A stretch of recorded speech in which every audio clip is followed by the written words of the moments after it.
Hello दोस्तों, examination classes में आपका स्वागत है। हाँ दोस्तों, यूपी पुलिस कंप्यूटर ऑपरेटर में दोस्तों आज मिक्स क्वेश्चन की सीरीज आपके सामने प्रस्तुत कर रहा हूँ। हाँ दोस्तों, इसमें 4 पार्ट आएंगे और ये कहीं ना कहीं हर एक एग्ज़ाम में जो पूछे गए हैं वहाँ से मैं ये सेट बनाया हुआ हूँ। आइए दोस्तों, ये लेटेस्ट सीरीज रहेगी क्वेश्चनों की। इसमें देखिए, पहला क्वेश्चन है the brain of computer is, computer का दिमाग है CPU, memory, input output device, more than one of the above कि नन ऑफ द एबव। इसमें दोस्तों 5 पार्ट दिए हुए हैं। तो यहाँ पे देखिए, इसका होगा दोस्तों CPU। ब्रेन किसे कहा जाता है? CPU।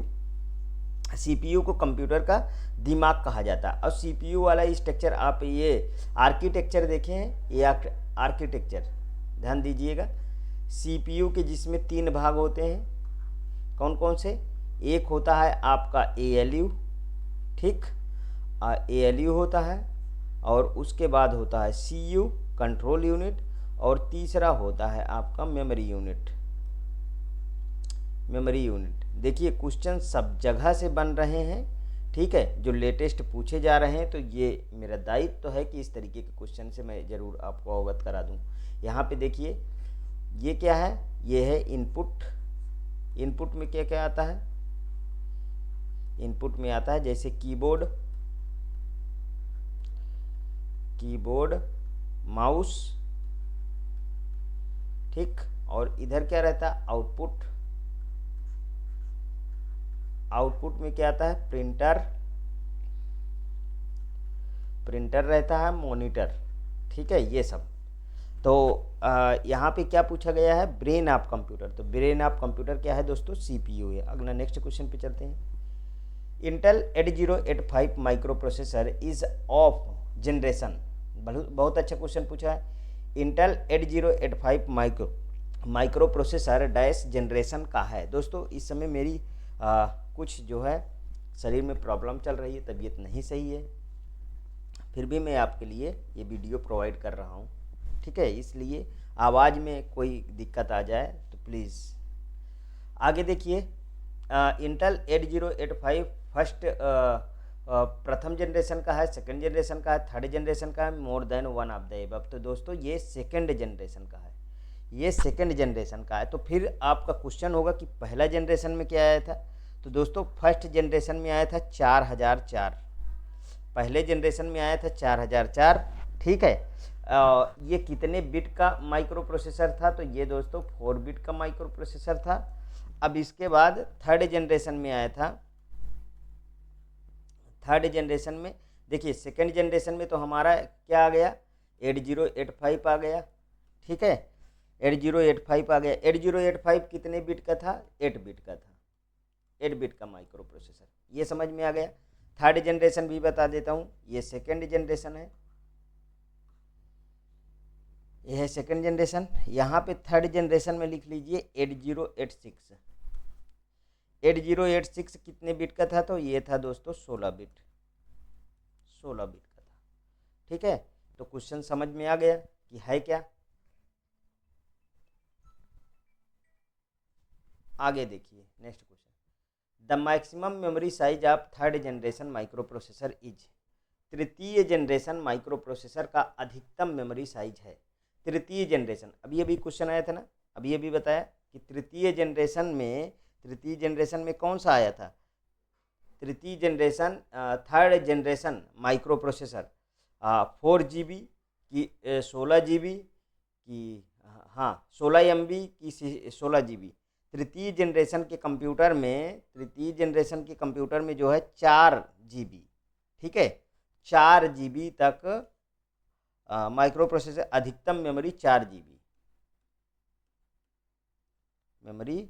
4, इसकी साइज क्या है? 4 GB साइज, मेमोरी की साइज अधिकतम जो है 4 GB हो सकती है, ठीक, समझ में आया। नेक्स्ट क्वेश्चन पे चलते हैं। CPU on a single chip is called. एकल चिप CPU को कहा जाता है, माइक्रो प्रोसेसर कहा जाता है, माइक्रो कंट्रोलर कहा जाता है, कि सॉलिड स्टेट ड्राइव कहा जाता है, कि more than one of the above, none of the above. बताइए कौन सा सही है इसका, ठीक है। तो ये दोस्तों देखिए, यहाँ पे सिंगल चिप, आपको पता है ना कि थर्ड जनरेशन में पहले आपको ये चीज़ पता होना चाहिए कि वी एल एस आई, ठीक है, यू एल एस आई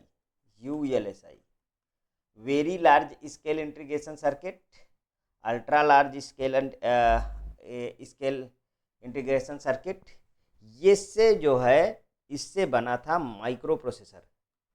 इससे क्या बना था? माइक्रो प्रोसेसर बना था। ठीक, ध्यान रखना। तो ये क्या होगा, एक सिंगल चिप में इसे समाहित किया गया था। तो इसका पहला ऑप्शन सही होगा माइक्रो प्रोसेसर। ठीक है, कौन सा ऑप्शन सही होगा? Micro processor. एकल चिप पर सीपीयू को माइक्रो प्रोसेसर भी कहा जाता है, ये ध्यान रखिएगा। यह एक सिलिकॉन चिप है। क्या है दोस्तों? अभी क्या बोल दिया मैंने? Silicon chip. यह एक सिलिकॉन चिप में सम्मिलित है कंप्यूटर की प्रमुख प्रोसेसिंग यूनिट होती है जो डेटा को प्रोसेस करती है। ठीक है, ये सब कॉन्सेप्ट याद रखिएगा। डेटा को प्रोसेस करती है, ठीक है, डेटा को प्रोसेस करती है और इसे हाँ, इसे निर्देश भी देती है, इस तरीके करिएगा। ठीक है, नेक्स्ट क्वेश्चन पे चलते हैं। Micro computer on a single chip is called. एकल चिप पर कंप्यूटर को कहा जाता है, एकल चिप पर। ठीक है, तो ये कंप्यूटर, इस तरीके क्वेश्चन तो अभी अभी कराया। ठीक है, एकल चिप, यहाँ पे क्या, एकल चिप पर सीपीयू को क्या कहा जाता है? तो सीपीयू को तो माइक्रो प्रोसेसर कहा जाता है, लेकिन एकल चिप पर कंप्यूटर को क्या कहा जाता है? ध्यान रखिएगा, तो माइक्रो कंट्रोलर। ठीक है, क्या कहा जाता है? Micro controller, not a micro processor. यहीं पे गलती होती है बच्चों से। ठीक है, बहुत बार ये क्वेश्चन को गलत करके आए हैं बच्चे। देखिए, एक चिप पर कंप्यूटर को माइक्रो कंट्रोलर कहा जाता है, एकल चिप पर कंप्यूटर को माइक्रो कंट्रोलर कहा जाता है, क्योंकि यह एक ही चिप में क्या होंगे? अभी अभी मैंने बताया था, सीपीयू होंगे एक ही चिप में। ठीक है, अ सिंगल चिप,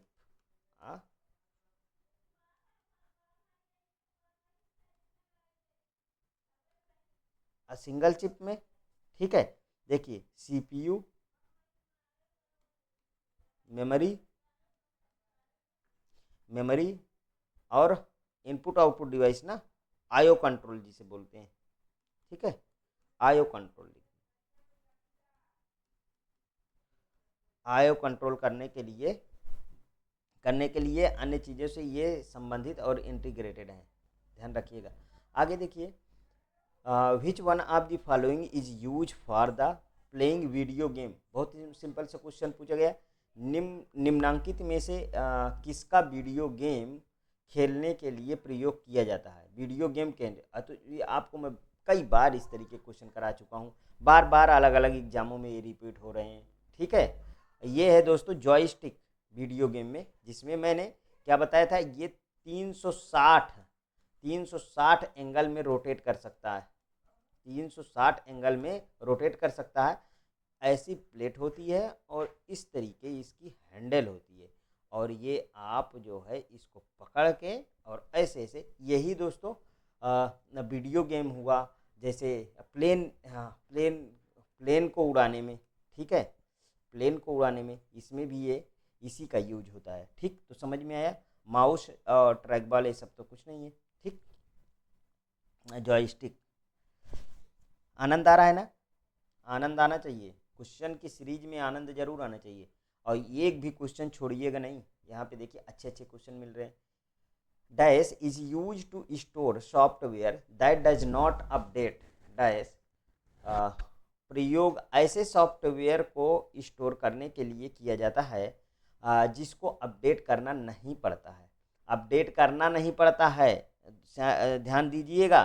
क्या यस रैम, डी रैम, रोम, रोम को अपडेट नहीं करना पड़ता। बहुत बार बताया था ना, ये मेमोरी टॉपिक से है। देखिए, थोड़ा सा रिमाइंड करा देता हूँ आपको।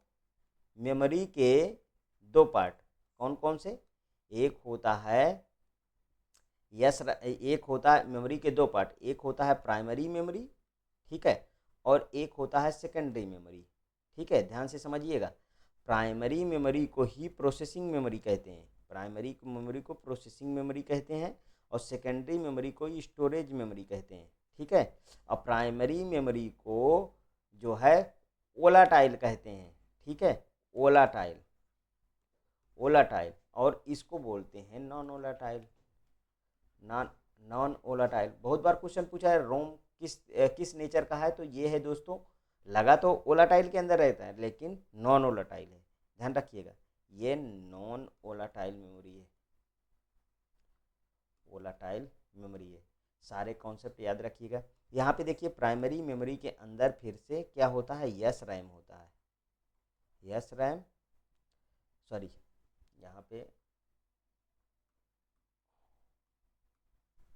यहाँ पे रैम लिखिए और इधर रोम लिखिए, और रैम के दो पार्ट हैं, यस रैम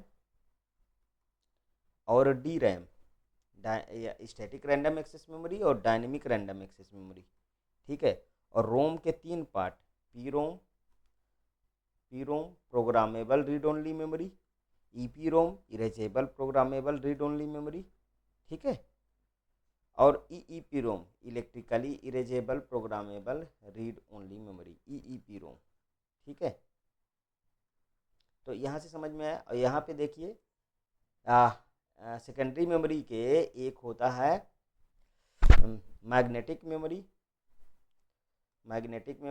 और एक होता है ऑप्टिकल मेमोरी, जिसमें मैग्नेटिक में मैग्नेटिक टेप वगैरह आएंगे, ठीक है, और इधर ऑप्टिकल में सीडी, डीवीडी, ब्लूरे डिस्क, ये सब आएंगे, समझ में आया।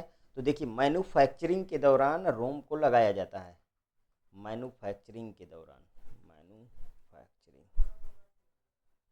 मैन्युफैक्चरिंग के दौरान रोम को लगाया जाता है। इसमें जो है हम चेंजेज नहीं करते हैं। जैसे आपको एक चीज़ पता होना चाहिए कि हमारे यूपी में जो है, जब अखिलेश जी की सरकार थी तो उस समय एक लैपटॉप वितरित किया गया था, ठीक है। उस लैपटॉप में अखिलेश जी की फ़ोटो लगी थी और मुलायम जी की फ़ोटो लगी थी। आज भी वो लैपटॉप चलते हैं, और उनमें देखिए अगर कोई चीज़ आप जो है विंडो भी यदि आप नहीं डालते हैं तो वो फ़ोटो नहीं हटते, वो कहाँ पे फीडिंग है, वो है रोम पे, समझ में आए। आगे चलें। Which of the following contains a laser, ठीक है, सीडी ड्राइव, रैम, ठीक है, hard disk drive, more than one of the above. तो लेजर का प्रयोग किस में होता है, सीडी ड्राइव में होता है, ठीक है। कॉम्पैक्ट डिस्क ड्राइव होता है, इसका फुल फॉर्म होता है कॉम्पैक्ट डिस्क ड्राइव, ठीक है, इसका फुल फॉर्म क्या होता है, कॉम्पैक्ट डिस्क ड्राइव होता है, ठीक। अब देखिए इसका किस तरीके से यूज होता है।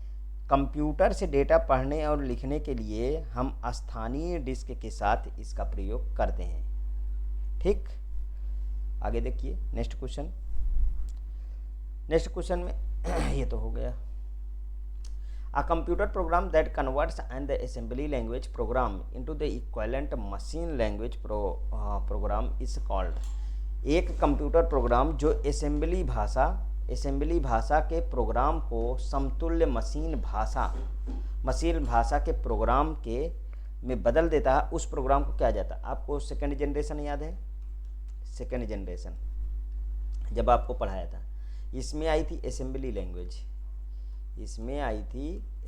लैंग्वेज, और इसको कन्वर्ट करने के लिए मशीन लेवल लैंग्वेज में हमको एक ट्रांसलेटर का प्रयोग किया जाता था, असेंबलर ट्रांसलेटर का प्रयोग किया जाता था, तब ये मशीन लैंग्वेज में कन्वर्ट होती थी, ठीक है। और मशीन लैंग्वेज में कन्वर्ट हो मतलब 0-1 के फॉर्म में और असेंबलर जो था, असेंबली लैंग्वेज जो थी वो असेंबली लैंग्वेज किस भाषा में लिखी जाती थी, तो न्यूमोनिक कोड में लिखी जाती थी, ध्यान रखिएगा, न्यूमोनिक कोड में लिखी जाती थी, ठीक। अब समझ में आया। तो कौन सा ऑप्शन सही है, बी ऑप्शन सही है। इस तरीके क्वेश्चन तो आप हवा में उड़ा देंगे, मुझे पता है। यहाँ पे देखिए a computer program that converts a high level language, फिर से देखिए थोड़ा सा चेंजेज है, programme into and the equivalent machine language programme is called. एक कंप्यूटर प्रोग्राम जो उच्च स्तरीय भाषा के प्रोग्राम को मशीन भाषा के समतुल्य प्रोग्राम में बदलता है, उसको क्या कहा जाता है। देखिए ये अब ध्यान दीजिए, क्वेश्चन बदल गया ना। इसको कहा जाता है दोस्तों कंपाइलर। कंपाइलर क्या करता है, convert high level language into low level language page bye page. Convert मैं लिख देता हूँ, convert high level language into low level language, इसको पूरा लिख दो, low level language, convert high level language into low level language page bye page. ठीक है, पेज बाय पेज, समझ में आए, पेज बाय पेज कन्वर्ट करता है। वहीं पे दोस्तों इंटरप्रेटर क्या करता है, इंटरप्रेटर करता है convert high level language into low level language line by line. समझ में आए, लाइन बाय लाइन कौन कन्वर्ट करता है, इंटरप्रेटर करता है। तो इसका ऑप्शन क्या है, इसका ऑप्शन है कंपाइलर, बिल्कुल करेक्ट है। ठीक है, नेक्स्ट क्वेश्चन फिर से देखिए, a computer program that translate high level language, फिर उसी तरीके का program, high level language program into machine language program statement by statement. देखिए यहाँ क्या लिखा है, ये देखिए स्टेटमेंट बाय स्टेटमेंट। इसका मतलब है अभी मैंने बताया ना कि कन्वर्ट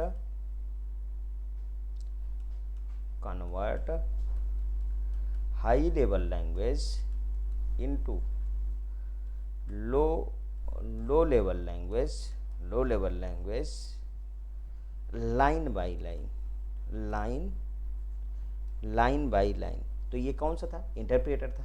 तो इसमें कहाँ इंटरप्रेटर, ये देखिए इंटरप्रेटर, इसी को लिख दिया स्टेटमेंट बाय स्टेटमेंट। तो कैसा रहा, अच्छा है ना। तीनों क्वेश्चन आपसे पूछ लिए गए। आगे देखिए, विच of the following is not an operating system, निम्नांकित में से कौन सा ऑपरेटिंग सिस्टम नहीं है। तो देखिए ऑपरेटिंग सिस्टम नहीं पूछा है, लाइनेक्स है, विंडोज है, क्या हो रहा है कल ऑपरेटिंग सिस्टम है क्या, नहीं है। तो यही सही है, इसमें कुछ सोचना है ना। ये तो डाटाबेस है, ये क्या है, ये तो डाटाबेस के लिए यूज किया जाता है। ठीक है, तो ये तो इसमें है नहीं। Next question, a software that run on computer hardware, ठीक है, and reserve as a platform for other software to run is called. Computer hardware पर चलने वाला एक सॉफ्टवेयर जो दूसरे सॉफ्टवेयर को चलाने के लिए प्लेटफॉर्म का काम करता है, ऑपरेटिंग सिस्टम। जाहिर सी बात है। अरे क्वेश्चन पढ़ते ही आपको आंसर इस तरीके के आ जाना चाहिए कि कह क्या रहा है, एक्चुअल में कह क्या रहा है। तो क्या कह रहा है बताएं, क्या कह रहा, आपको कह रहा ऑपरेटिंग सॉफ्टवेयर ना। ठीक, तो देखिए यहाँ पे क्या है, ऑपरेटिंग सॉफ्टवेयर, यहीं पे ऑपरेटिंग सिस्टम लिख देता तब वो सही होता, एप्लीकेशन नहीं। ठीक है, एप्लीकेशन क्या होता है, जो यूजर ओरिएंटेड बनाया जाता है, यूजर के उपयोग के लिए, यूजर ओरिएंटेड बनाया जाता है। ठीक है, सिस्टम सॉफ्टवेयर मशीन ओरिएंटेड होता है, मशीन ओरिएंटेड, जो मशीन ओरिएंटेड, मशीन के बनाने के लिए यूज किया जाता है। ठीक है, समझ में। आगे देखिए, विच of the following is not a system tool, निम्नांकित में से कौन सा सिस्टम टूल नहीं है। स्कैंडिक्स, फॉर्मेट, फोल्डर की मोर than one of the above. ठीक है, ये क्या बोल रहा है, सिस्टम टूल नहीं है। तो सिस्टम टूल नहीं है, एक बात बताइए, स्कैंडिक्स होता है, फॉर्मेट होता है क्या, फोल्डर होता है क्या, ये कोई टूल है क्या। ये तो आप अपनी फाइल रखने के लिए बनाते हैं क्या। ठीक है, फाइल रखने के लिए,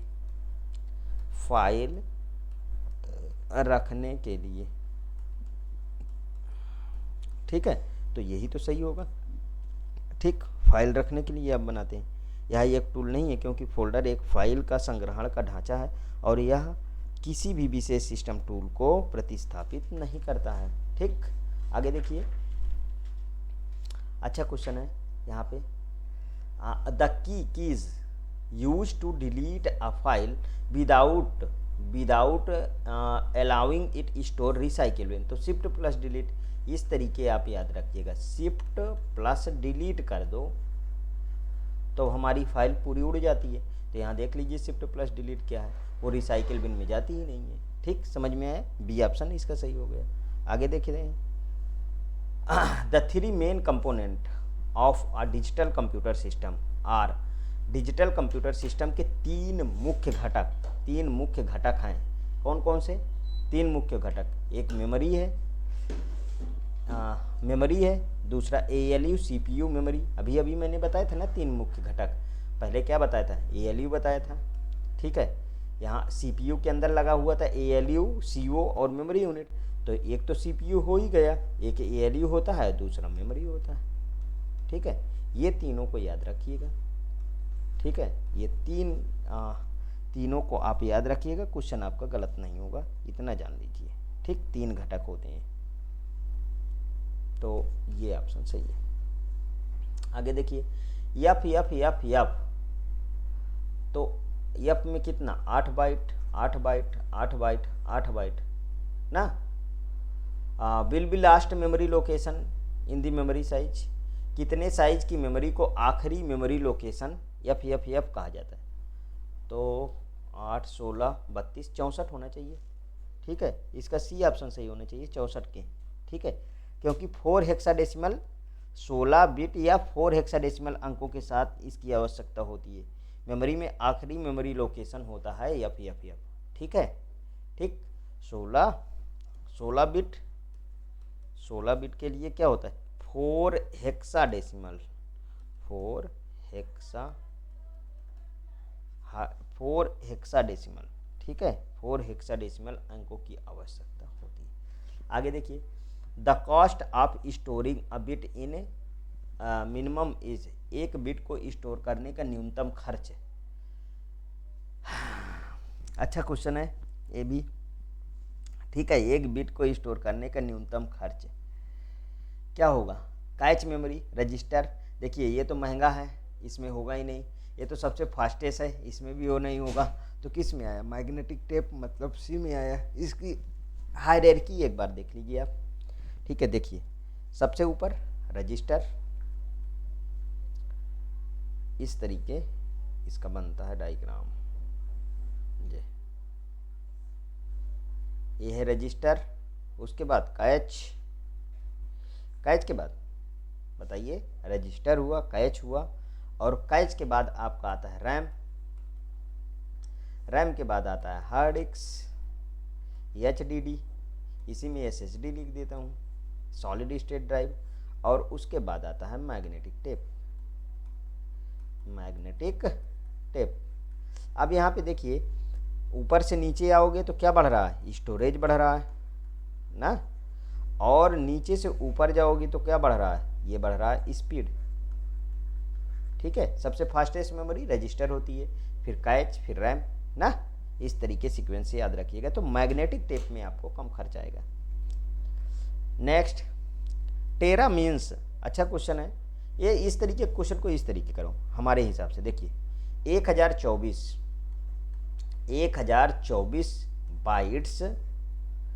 बाइट्स बराबर क्या होता है? 1024 बाइट्स बराबर 1 KB होता है, 1 KB।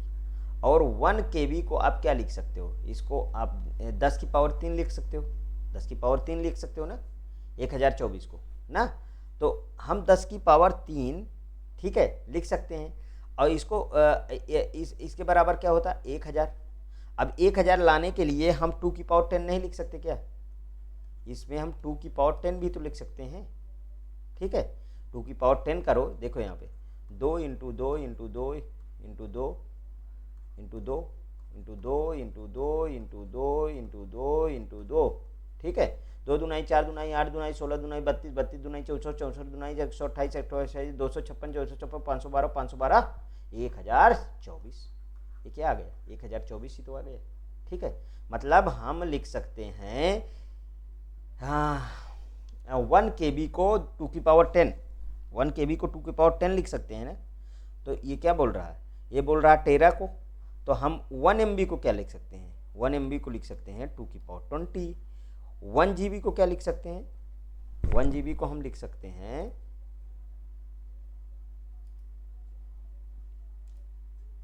देखिए 1 GB को हम क्या लिख सकते हैं? यहाँ पे 1 GB को लिख सकते हैं 2 की पावर 30, ठीक। तो हम 1 TB को क्या लिख सकते हैं? 1 TB को लिख सकते हैं 2 की पावर 40। ये देखिए ये है टेराबाइट। तो इसमें क्या है? इसमें हम 2 की पावर 40 लिख देंगे। ठीक, समझ में आया? B option. और इस तरीके और भी सॉल्व कर सकते हो। 1 TB हो गया, 1 PB 2 की पावर 50, ठीक है। 1 EB एक्साबाइट 2 की पावर 60, ठीक है। यहाँ और लिख देता हूँ 1 ZB जीटाबाइट, ठीक है, 2 की पावर 70, और 1 YB योटाबाइट 2 की पावर 80। तो इस तरीके करके हम लिख सकते हैं ना। तो ये क्या सही है? बी ऑप्शन सही है। आगे देखते हैं, विच of the following system software resides always in main memory. निम्नलिखित में से कौन सा सिस्टम सॉफ्टवेयर मेन मेमोरी में हमेशा रहता है? मेन मेमोरी की बात कर रहा है, ठीक है, ध्यान रखिएगा। तो लोडर रहता है कि लिंकर रहता है कि असेंबलर रहता है कि more than one of the above? तो दोस्तों लोडर रहता है। देखिए, लोडर वह सिस्टम सॉफ्टवेयर है, ये क्या है? सिस्टम सॉफ्टवेयर है, सिस्टम सॉफ्टवेयर है। ये एक सिस्टम सॉफ्टवेयर है जो हमेशा मुख्य मेमोरी में रहता है। यह निष्पादन योग्य प्रोग्रामों को निष्पादन के लिए मुख्य मेमोरी में लोड करता है, मीन्स एग्जीक्यूशन के लिए मुख्य मेमोरी में लोड करता है। ये रहा दोस्तों आज की सीरीज। ये लगातार 4 पार्ट आपको मिलेंगी, ठीक है। यदि आपको अच्छा लगे तो ज़रूर एग्जामिनेशन चैनल को, न्यू कैंडिडेट हैं तो सब्सक्राइब कर लीजिए। हाँ, यदि आप सब्सक्राइब कर चुके हैं तो और डिवाइसेस से भी आप सब्सक्राइब करा सकते हैं। लाइक करें और लोगों में शेयर करें, जिससे फ्री ऑफ कंटेंट और ज़बरदस्त कंटेंट आपको मिल सके सभी लोगों को। ओके दोस्तों, थैंक यू।